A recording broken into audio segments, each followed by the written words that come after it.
मराठवाड्यासह राज्यातल्या 29 जिल्ह्यांना अतिवृष्टीमुळे फटका बसला। नुकसानग्रस्त शेतकऱ्यांसाठी राज्य सरकारने 31,628 कोटींचं पॅकेज जाहीर केलं। आता या मदतीचे पैसे शेतकऱ्यांच्या बँक खात्यात जमा व्हायला सुरुवात झाली आहे।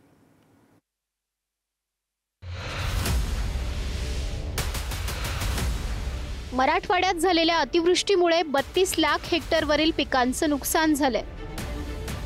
मराठवाड्यातील अतिवृष्टीग्रस्त शेतकऱ्यांसाठी राज्य सरकारने पहिल्या टप्प्यात 1,489 कोटी रुपयांचा निधी मंजूर केला। आता ही मदत अतिवृष्टीग्रस्त शेतकऱ्यांच्या बँक खात्यावर जमा होण्यास सुरुवात झाली आहे। मराठवाड्यातील 20,59,000 शेतकऱ्यांचं नुकसान झालंय। आतापर्यंत 14,89,000 शेतकऱ्यांच्या यादी अपलोड झाल्या आहेत। अतिवृष्टीग्रस्तांपैकी 4,11,000 शेतकऱ्यांची ई-KYC बाकी असल्याने त्यांचे 269 कोटी रुपयांचं अनुदान प्रलंबित आहे। 1,489 कोटी रुपयांचा निधी मंजूर झाला। आतापर्यंत 9,10,000 शेतकऱ्यांच्या खात्यावर 673 कोटी रुपये जमा झाले। जुलै, ऑगस्ट आणि सप्टेंबर या 3 महिन्यात मराठवाड्यात अतिवृष्टी झाली। सुमारे 32 लाख हेक्टरवरील पिकं बाधित झाली। याशिवाय शेकडो जनावरही दगावली। त्यातील ऑगस्ट पर्यंतच्या नुकसानीबद्दल मदत म्हणून मराठवाड्याला 1,489 कोटी रुपयांचा निधी मंजूर केला असून त्यापैकी 673 कोटींचा निधी जमा झालाय। जिल्हानिहाय वाटप कसं करण्यात आलंय ते पाहूया।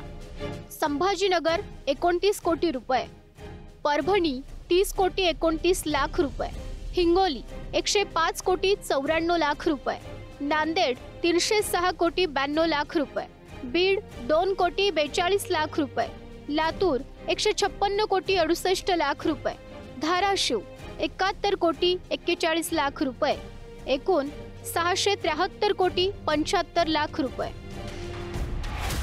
जालना जिल्ह्याला जुलै महिन्यात झालेल्या अतिवृष्टीच्या मदतीसाठी 9 कोटी 56 लाख रुपयांचा निधी मंजूर झाला। मात्र जालन्यातील शेतकरी अद्यापही वंचित असल्याचं समोर आलंय। यामुळे ऐन दिवाळीच्या तोंडावर शेतकरी आर्थिक चिंतेत पडल्याचं पाहायला मिळतंय।